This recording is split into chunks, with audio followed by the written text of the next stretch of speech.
How to use Etsy coupons. Welcome back to our channel. In this video, I'm going to show you the procedure to use Etsy coupons.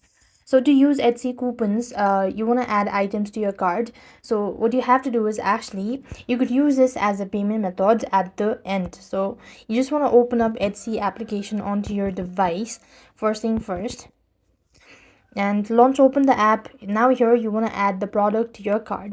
So let's say I want to go ahead and buy this particular product, then I have to add it to my cart, right? So click on add to cart. After I add it to the cart, what you need is next, you just want to go to the cart section at the bottom, and here you just want to click on proceed to checkout.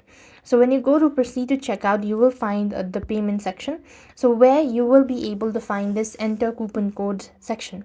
All you need to do is enter in the coupon code, and you could see the discount that you've got by using the coupon. And that's how you should be able to use Etsy coupon onto your device.